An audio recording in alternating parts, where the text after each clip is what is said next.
근로보호법 기말 온라인 시험 대비해서 강의를 시작하도록 하겠습니다. 자, 1번 먼저 보겠습니다. 1번은 근로보호법 체계에 해당하는 법원의 종류 이름을 8가지로 구분하여 서술하시오 라는 문제인데요. 여기서 이제 중요한 건 서술이죠. 예, 쭉 논술 형태로 풀어서 쓰시면 됩니다. 크게는 먼저 헌법이 있고요. 우리 근로보호법의 법원에 해당되는 게, 자, 헌법에는 크게 여러 가지 다양한 근로와 관련된 조항이 있는데, 그 중에서 대표적인 게 이제 헌법 32조 그리고 헌법 33조가 있습니다. 이제 헌법 32조는 개별적인 근로관계에 관련된 조문이고요.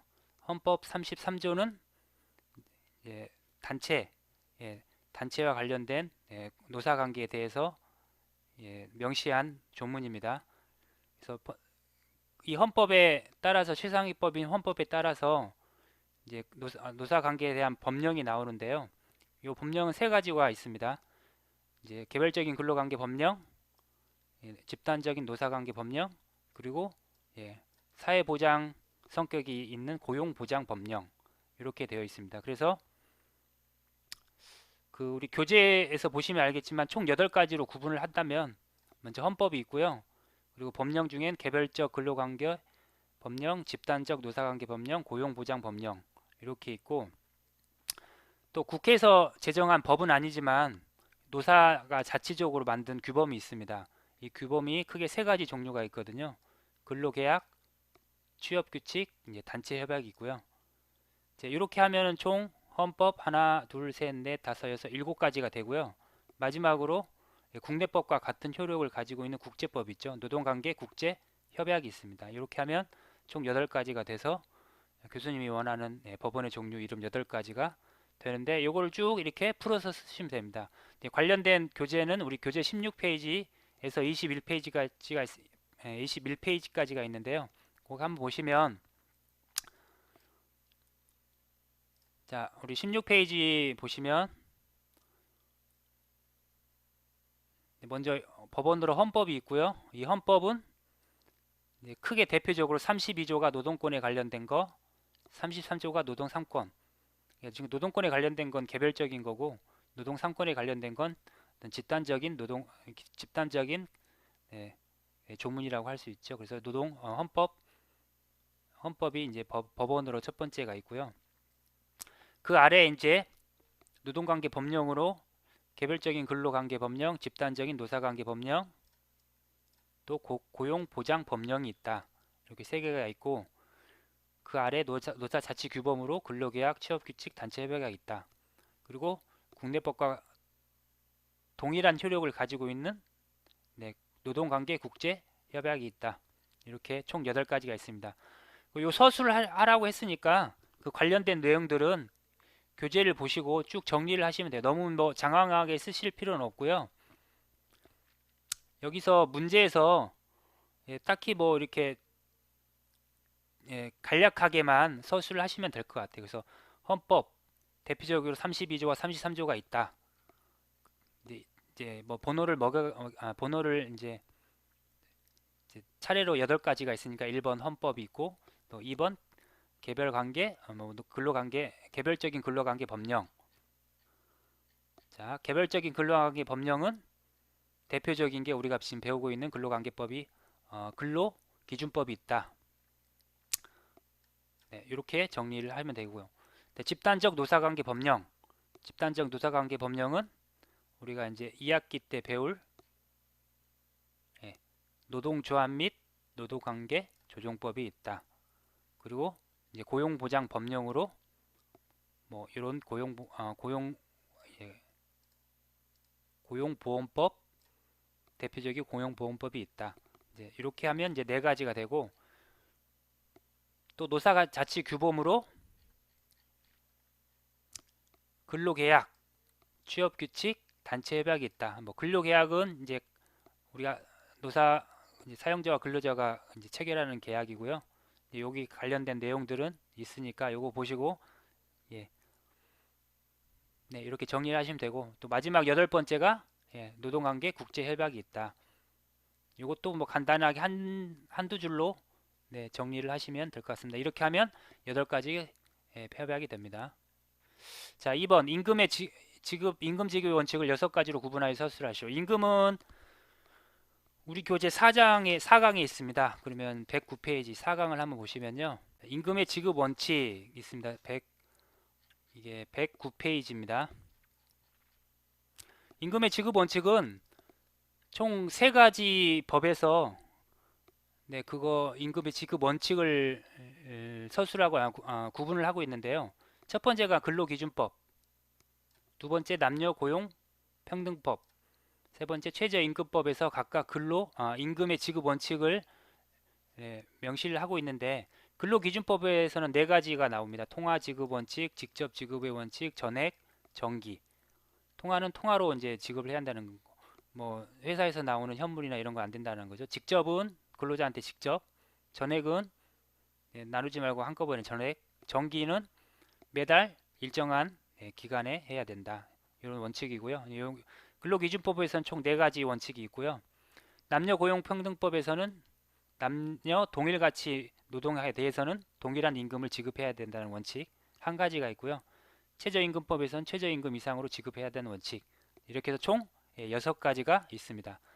관련된 내용은 109페이지부터 116페이지까지 있으니까요. 여기 보시고 간단하게 정리하시면 될 것 같습니다. 근로임금의 지급 원칙이 있고요. 그리고 각각의 임금의 지급의 원칙에 대한 내용에 대한 설명이 있고요. 통화로 해야 된다, 직접 지급해야 된다, 전액 지급해야 된다, 매월 일정한 날짜를 정하여 지급해야 된다.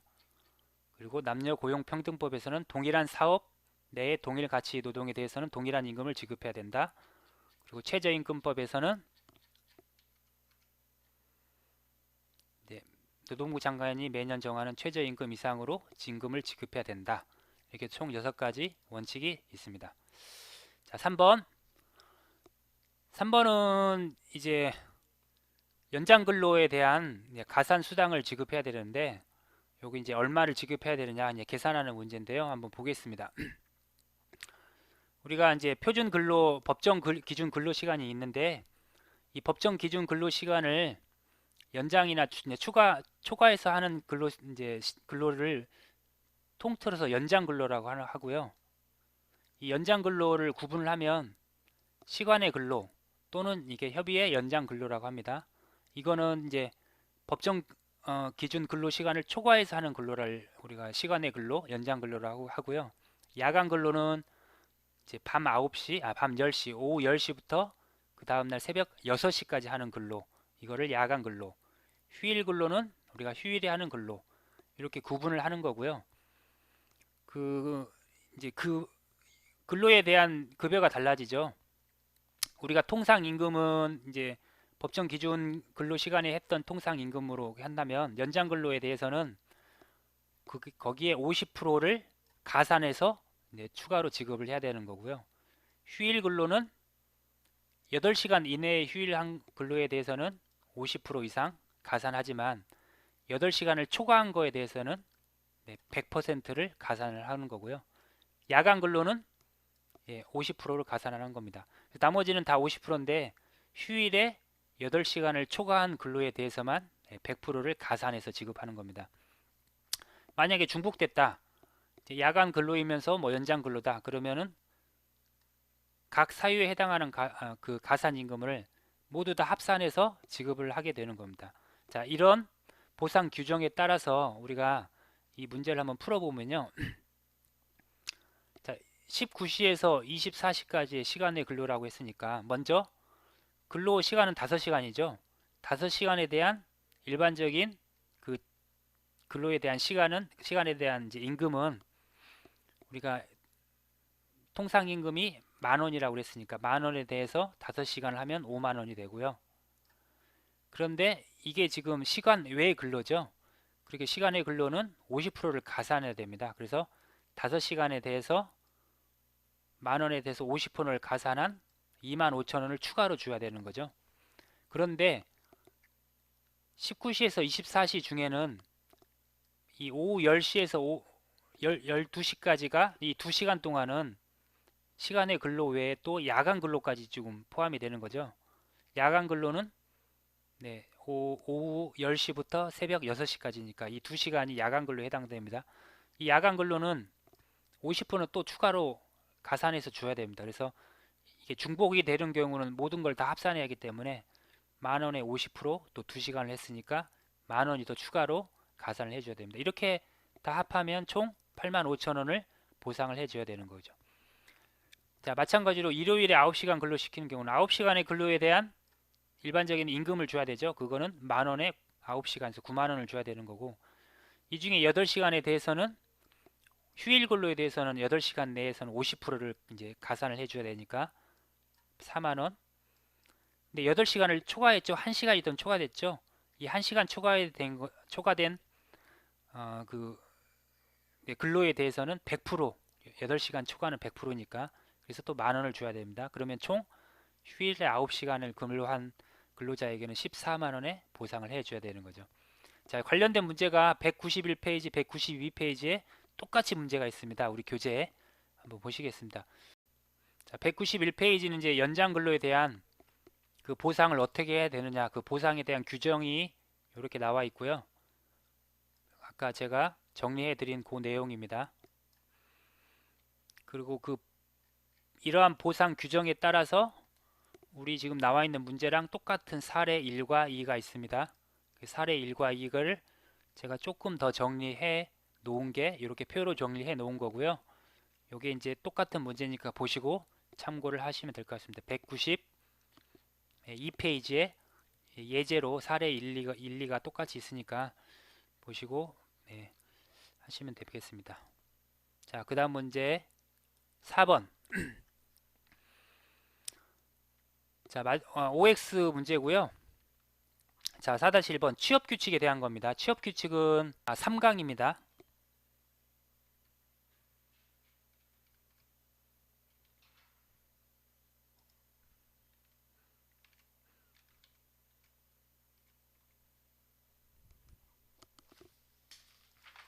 자, 82페이지.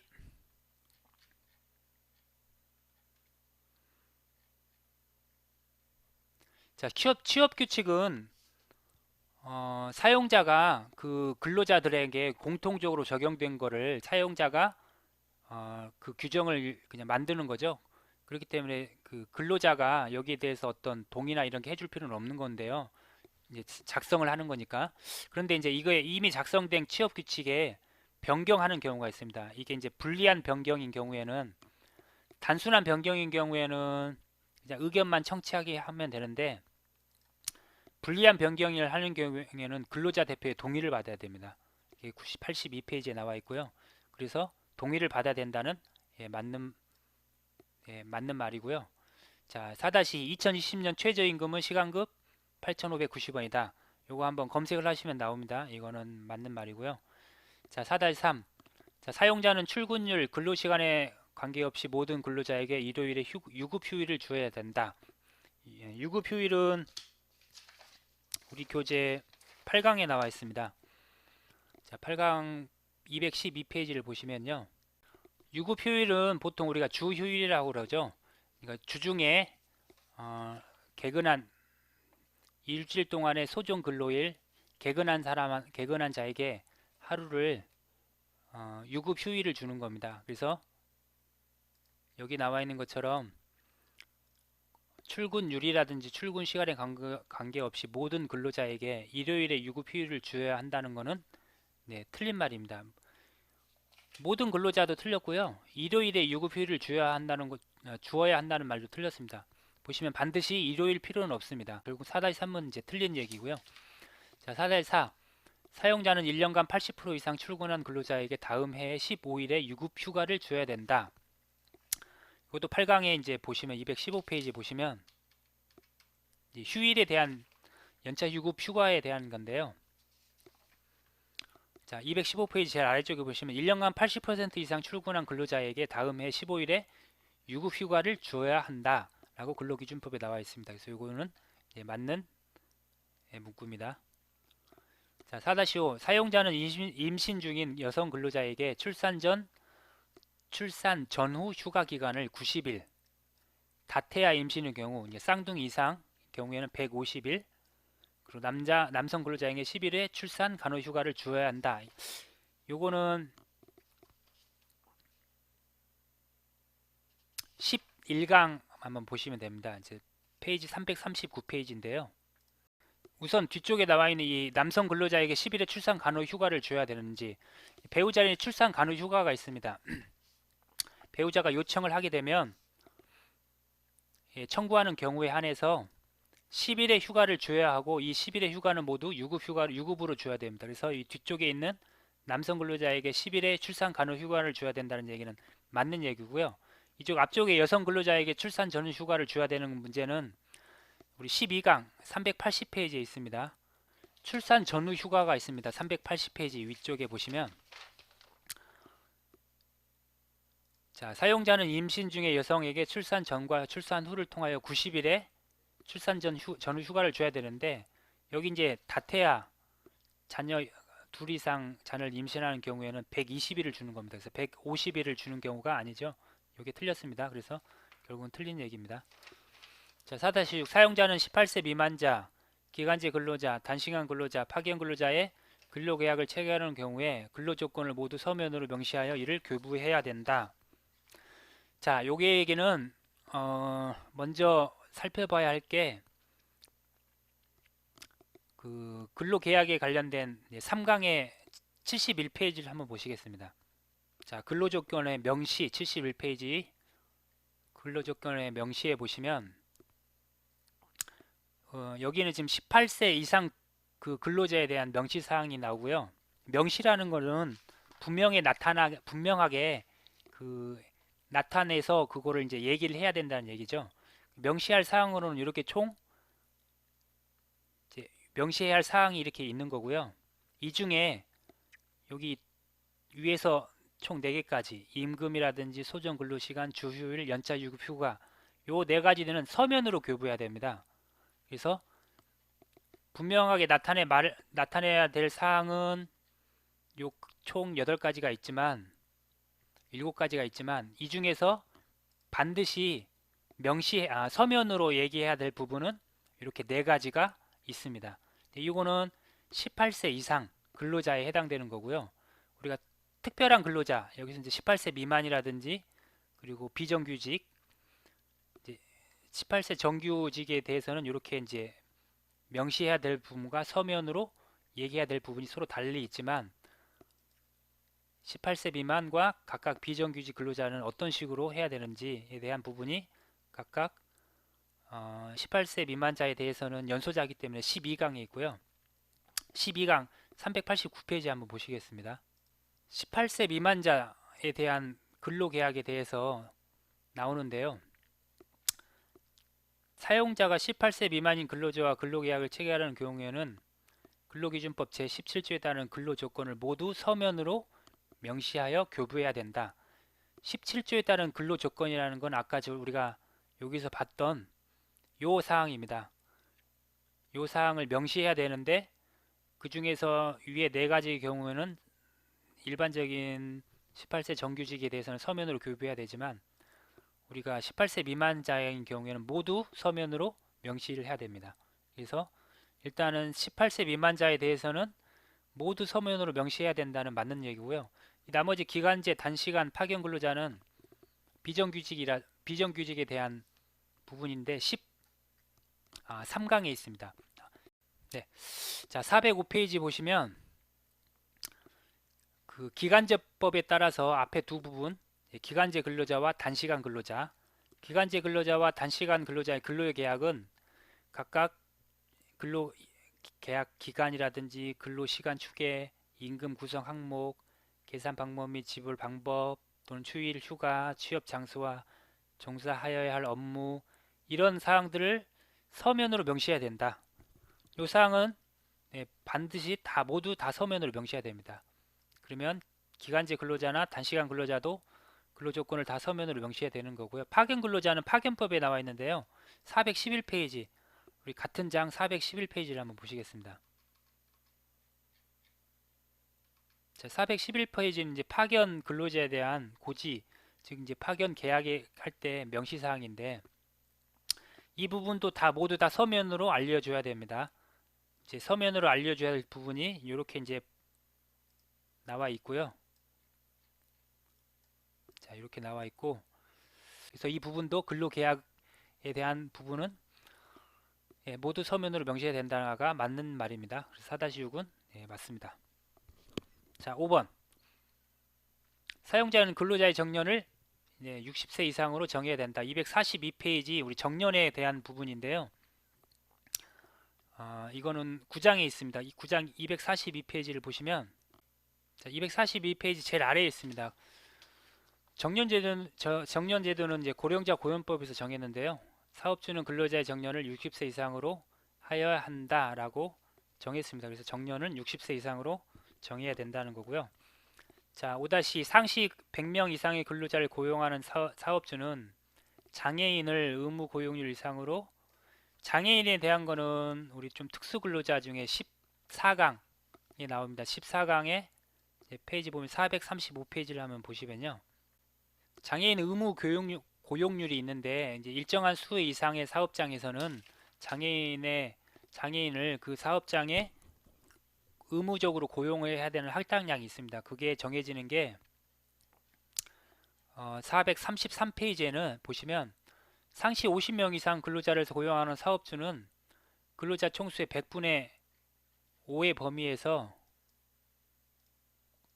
그 장애인을 고용을 해야 됩니다. 이 범위 안에서. 근데 만약에 이거를 하지 못할 때는 435페이지에 보시면 의무 고용률에 못 미치는 장애인을 고용하는 사업주, 그러니까 이 사업주는 이 중에서 이제 50명 이상 100명 미만은 제외가 됩니다. 그러면 이제 100명 이상 사업장에 한해 이게 이제 적용이 되겠죠. 부담금을 납부해야 됩니다. 그래서 여기는 부담금입니다.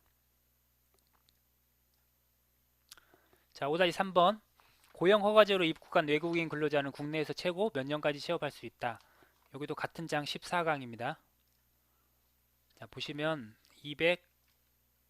447페이지 보시면요. 외국인의 특별보호에서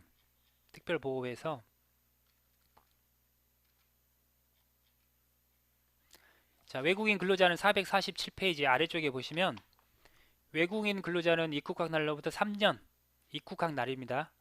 3년 내에서 취업 활동을 할 수 있다. 근데 만약에 그 취업 활동 3년이 만료됐을 때 어떻게 되냐? 1회 하나요? 2년 미만으로 연장받을 수가 있습니다. 그러면 총 5년 동안 취업을 할 수 있는 거죠. 자, 다음은 사법경찰관의 직무, 이 노동관계 법률에서 관하여서 사법경찰관의 직무를 수행하는 사람이 있습니다. 이거는 근로기준법 개관에 나오는데요. 2강 59페이지를 한번 보시겠습니다. 근로감독관의 권한 중에 59페이지 가장 특별하고 가장 특이한 권한 중에 하나가 사법경찰관의 직무를 수행을 할 수 있습니다. 노동관계 관련된 범죄에 대해서는.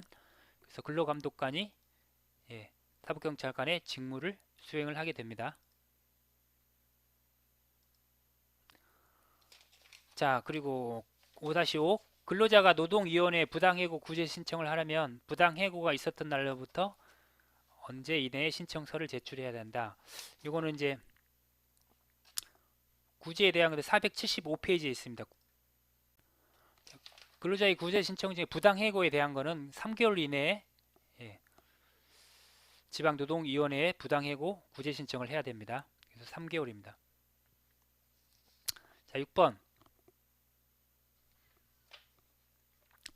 퇴직금의 지급 금액은 계속 근로기간 1년에 대하여 31분 이상의 평균 임금이다. 162페이지 퇴직금에 대한 거는 5강에 있습니다. 5강 162페이지 한번 보시겠습니다. 자, 퇴직금 162페이지 아래쪽에 보시면 자, 퇴직금 제도는 계속 근로기간 1년에 대하여 31분 이상의 평균 임금을 지급하도록 설정을 해야 됩니다. 그래서 퇴직금은 31분 이상의 평균 임금이다. 자, 6-2 사용자는 근속 3개월 이상이 된 근로자를 해고하려면 적어도 30일 전에 예고를 해야 되고, 이게 해고 예고이죠. 그렇지 못한 때에는 30일분 이상의 통상임금을 지급해야 됩니다. 자, 요거는 해고 예고에 대한 부분은 9강에 있습니다. 자, 해고의 예고에 보시면 해고를 하려면 30일 전에 예고를 해야 되는 거고요. 만약에 예고를 하지 못할 때에는 30일분 이상의 통상임금을 지급을 해야 됩니다. 이게 해고 예고 수당이라고 하는 거고요. 그래서 여기서는 6번에서는 30, 공통적으로 들어갈 요거는 30이네요. 자, 이제 거의 다 끝났네요. 이제 7번. 근로자가 사용자로부터 인권 침해, 고용 차별, 직장 내 성희롱. 자, 요거 세 가지. 이런 걸 당했을 때 어떤 기관에 진정을 하여 어떠한 권리 구제를 받을 수 있는지에 관하여 간략하게 서술하시오. 제가 그럼 이렇게 정리를 했는데요. 이게 우리 15강에 나와 있습니다. 15강 482페이지를 한번 보시고 정리를 해드리면요. 482페이지 보시면 국가인권위원회에 진정을 할 수 있습니다. 기관은 국가인권위에 진정을 하는 거고요. 그 과정을 보시면 먼저 근로자의 진정이 들어가죠. 근로자가 인권 침해라든지 고용 차별이라든지 직장 내에서 성희롱을 당한 그 근로자 피해자인 경우에 그 피해자인 근로자가 진정을 하게 되고요. 국가인권위원회. 그럼 위원회에서는 이제 조사와 처리를 하게 되는데요. 조사는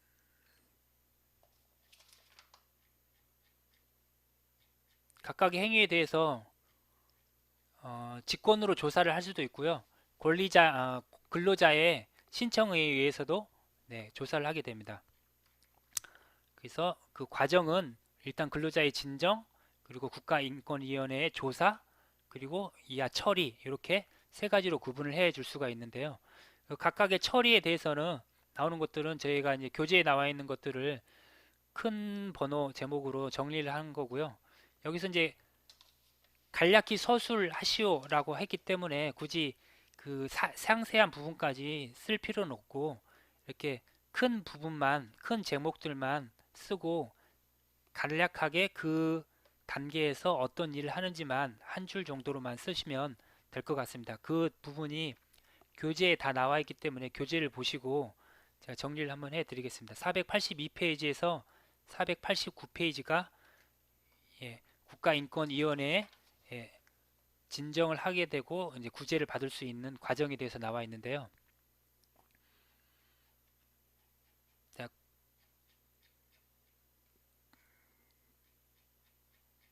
이제 조사와 처리, 이제 진정을 하게 되고 조사와 처리를 하게 되는데, 조사는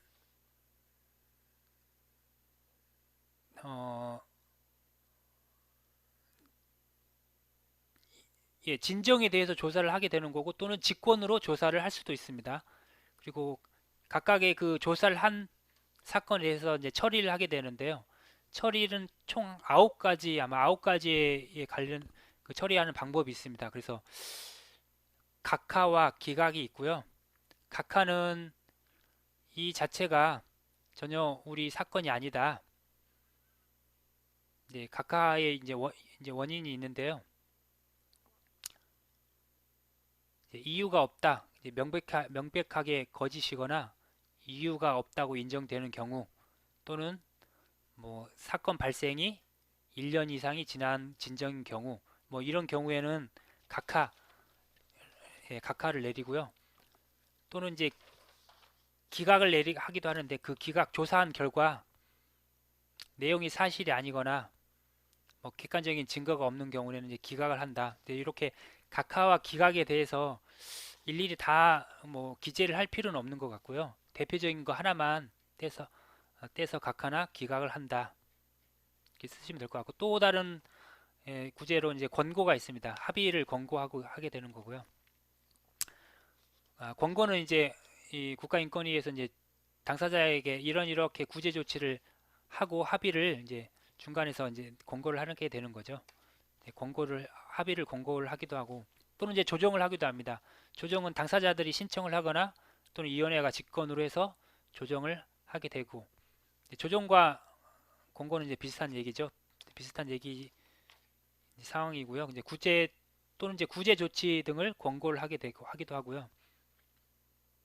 또는 징계, 권고 또는 고발, 이제 형사 처벌이 필요하다고 인정되는 경우에는 이제 검찰이 고발을 하게 되고요.